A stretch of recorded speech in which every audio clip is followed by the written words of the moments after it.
Well, the music is probably better than what you saw today earlier on the field of play down at the stadium, where the Browns go down to defeat to the Miami Dolphins 20-3. How many ways can you say or spell pathetic? Thank you for joining us here on the Fanatical Elfz Postgame show, part of Fans First Sports Network.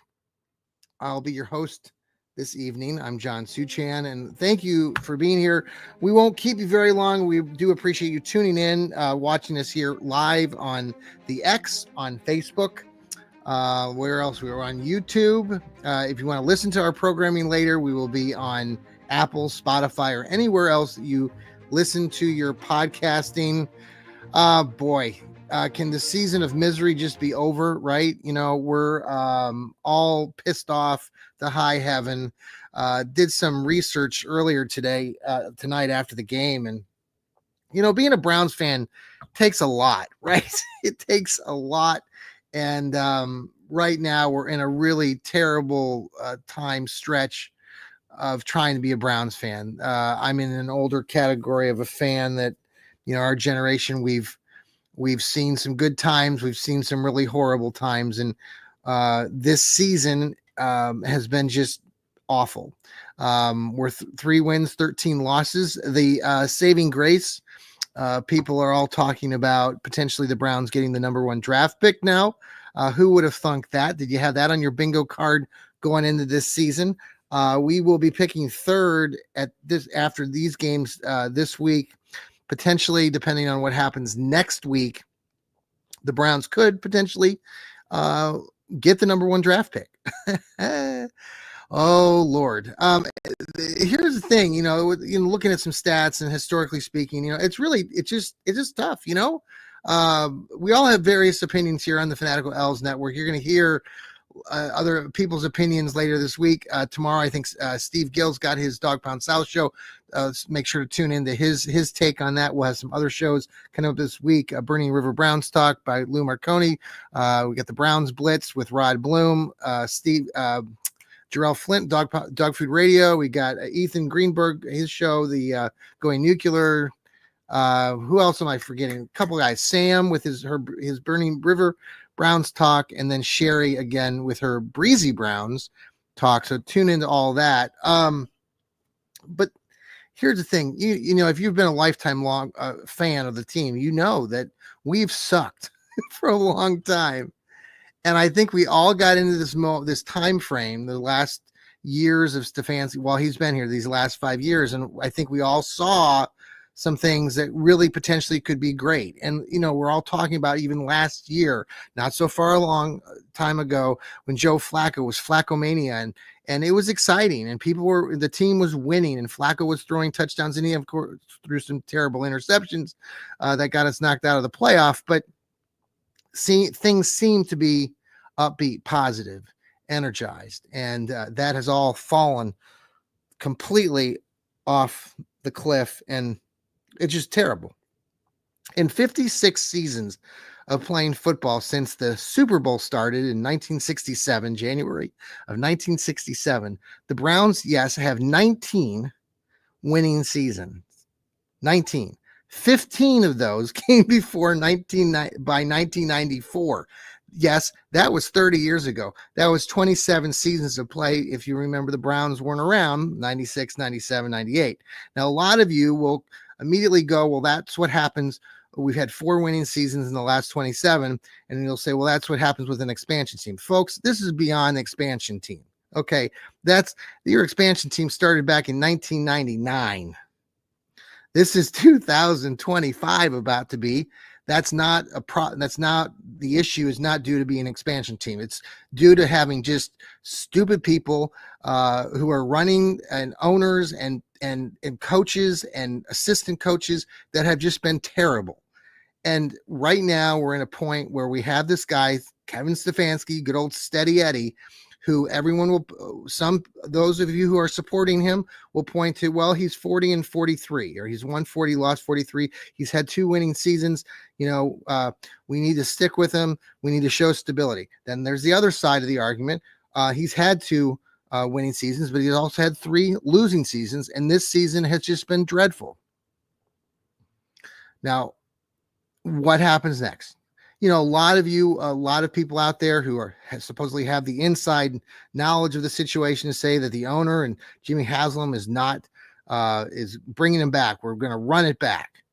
And at the same time, you've got players like Myles Garrett, Joel Bitonio, other veterans on this team who are going to be having conversations and, you know, with the organization, with people like Andrew Berry and Kevin Stefanski. Who knows what the hell is going to happen, right? You don't know. I don't know. But what we all know is that this organization right now is at a really bad spot. And a lot of you who are optimistic, and I can be very optimistic, you go into what happens next, and I don't know how anybody can be truly say, oh, it's just going to turn around next year. Folks, you're 3-13. And some of you will say, well, now we're going to get a high draft pick, 1, 2, or 3, potentially 1. What are we going to do with that draft pick? We've had Myles Garrett. He was our number 1 draft pick back in 2017, right? 8 seasons. In that time in those 8 seasons, we've had 2 winning seasons with Myles Garrett, 2 with the number 1 draft pick. So those of you who want to run out and get the number 1 draft pick and think it's going to change things, it's not. Most Browns fans know that's not how it works. And I just pointed out again that we've had 4 winning seasons in the past 27 of them. It's tough, you know, but I think, you know, I'm kind of in that I've been fighting back and forth. You know, there's days that I support Kevin Stefanski and think that Steady Eddie, you know, maybe we need to stick with him, but there's other days that I don't. And I don't believe it's a knee-jerk reaction. I know some of you out there will suggest that some of what Browns fans are saying and throwing out there are knee-jerk reactions. This is not a knee-jerk reaction, Browns fans. And I think, you know, 56 seasons of winning, having 19 of those and hardly any in the last 3 decades does not suggest that's a knee-jerk reaction. Now, if you keep Kevin Stefanski around and Andrew Berry, which probably based on what the insiders want to say, okay, you bring him back for year 6. I hope to God that Jimmy Haslam will, if that team gets off to a crappy start, and listen, the pressure, it will build so much over this summer and over training camp going into next year. This team was awful throughout the season. They couldn't win a game at home. They got the one special win against Pittsburgh. But besides that, the pressure is going to be huge on this team. Huge. And it's going to be not only huge on the team, but on specifically Kevin Stefanski. And I don't know if that guy can handle it. I don't know if he can handle it. He says the same stuff all day long, over and over and over again. So the Browns, really bad. We're going to pause. We're going to talk a little bit about the Browns, the specifics. We won't hold you very long because there weren't many highlights in this game, but I do want to point out a few. We'll be right back. This is the post-game show on the Fanatical Elfz Network. We'll be right back.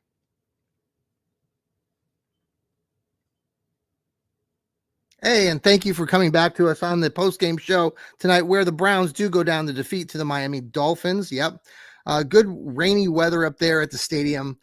Great weather for the Miami Dolphins, who, you know, you don't know what the weather is going to be like in Cleveland. And it was very balmy, 55 or 60 degrees up there. It's a little bit of rain on and off, but probably felt pretty good considering what it could have been like. They were playing with a backup quarterback as well, Tyler Huntley, who had been in a backup role or over training camp this last summer with the Browns, and the Browns let them go and they kept DTR. Now at the time, you know, DTR was, you know, doing some good things. A lot of people claim that what he looked like was better, and so they kept him on there. So now we got DTR playing these last few games. What does he play the last game against Baltimore? Stefanski did not give an answer on that, or he said he had not made a decision on that. He was pathetic today. Now DTR will. He said in his press conference that he thought he did some good things. I think a lot of Browns fans would disagree with that. I'm just going to pull up the statistics here. Just 1 second here on DTR. You know, I can't I just can't get rid of it in my mind. I don't know about you guys, but when I watch DTR, and bless his heart, man, I know he's trying, but he's no better than some of these high school quarterbacks that I've seen play. And he's not handling the pressure situations well enough. He had three balls that he threw away or threw where there was no receiver in the area and was penalized for that. By the way, the Browns now, for the second year in a row, lead the league in pre-snap penalties. Now, you can blame the execution of the players not, doing the plays correctly, but part of that comes down to how much accountability does this coaching staff, have of their players? Because if they were holding them more accountable, I would think that would have some sort of positive impact on the player's performance. But now that's 2 years in a row that this team has led the league in pre-snap penalties. That is just like, I can't even, as maybe you've coached before. Some of the things that we're seeing by this Browns team are just, the missed tackling, the miscommunications, just all these things happening constantly. So getting back to DTR, he was not good today. He was 24 for 47 yards, 51% completion rate, 170 yards passing. His QBR rating was 20. He had a pass rating of 50.8. He had an interception and no touchdowns. Not good. Here's the thing that kills me every time when I see this. And I wrote an article this past week about it. And I know some of you will disagree with this and try to say, oh, well, the Browns were behind. Oh, the Browns, they had to pass the ball. Folks, if you really want to go back and look at some of these games, you will see that, yeah, maybe the Browns were back or behind, but they weren't behind by a ton. In most games, the Browns were maybe down by 3 points, maybe a touchdown, maybe 10 points. That doesn't mean you quit on the run game. The Browns are last. That's right, last in the league in the number of how often they are running the ball. They were, last time I checked before this game, they were at 34%, dead last in the league. That's awful. In the past, when they had, and again, some of you say, well, Nick Chubb, it was right. It was Nick Chubb. Nick Chubb did do some things that really kind of covered over some of the flaws.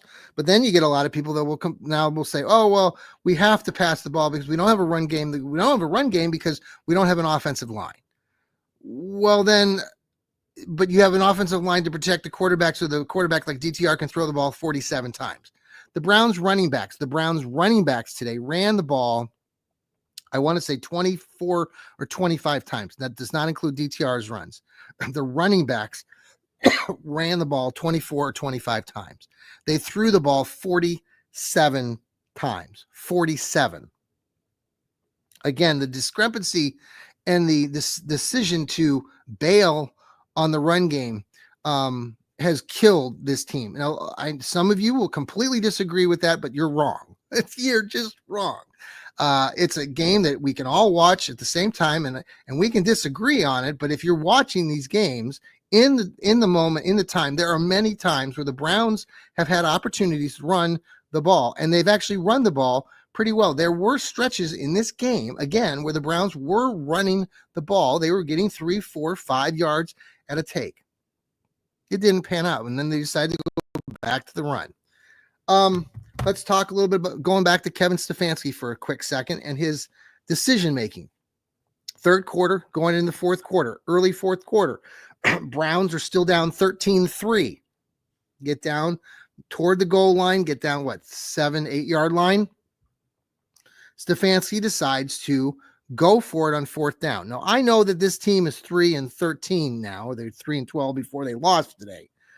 And I know that really this game doesn't matter. Why not go for it? But you're also looking at a team that had made a little bit of progress. They marched the ball down the field. And you decide you need 2 scores. You down 13-3. You need a field goal and a touchdown. Now, I know. So here's the logic on this for me is as a coach, you kick the damn field goal. You need the points. Your defense has played well. So then rely on your defense to get the ball back, which they had been doing all game long because they weren't giving up a lot of points. But no, Stefanski decides to be bullheaded, goes for it, and it blows up in his face because that's what's happened all season long. You kick the field goal. Obviously, we know that Dustin Hopkins has had real problems.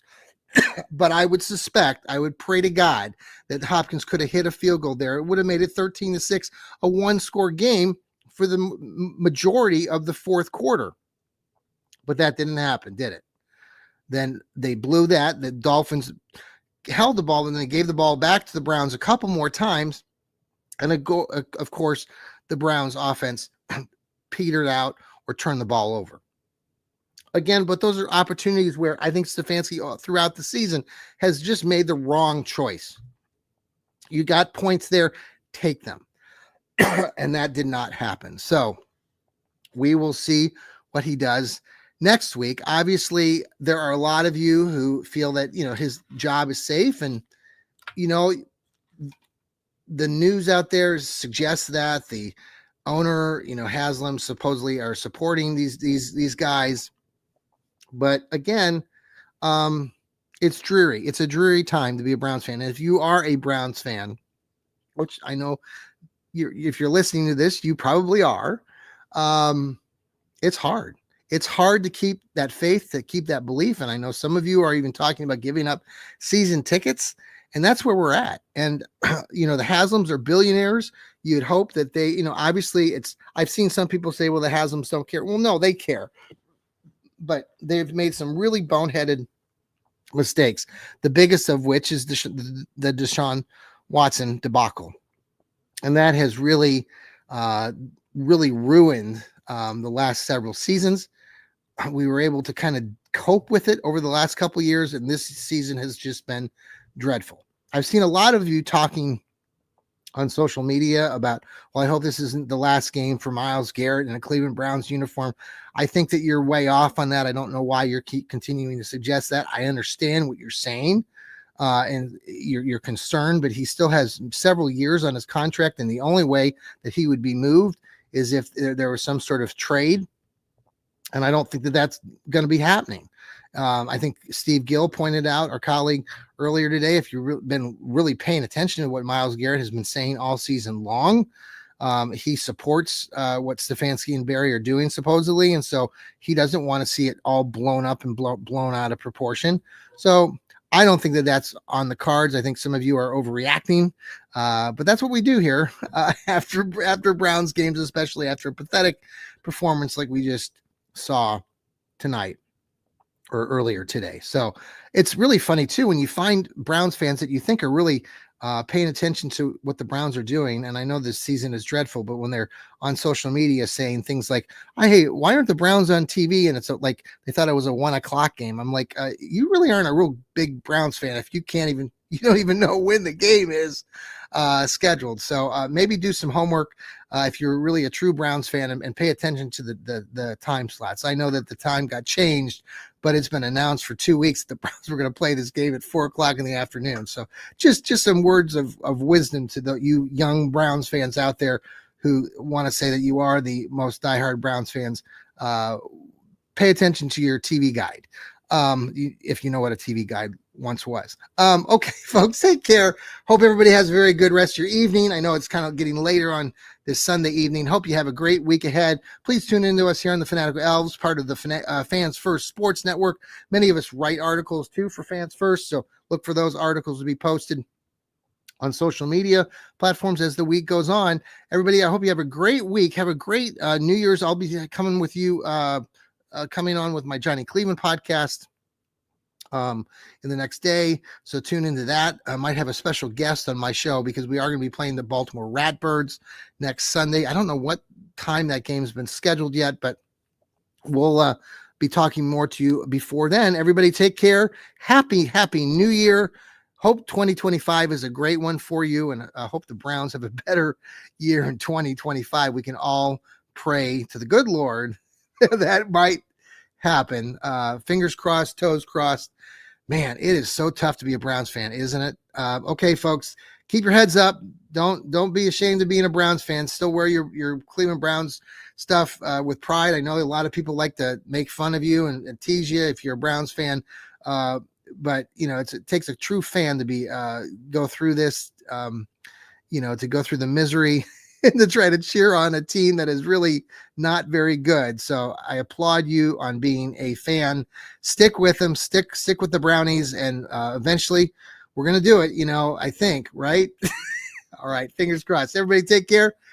Go Browns.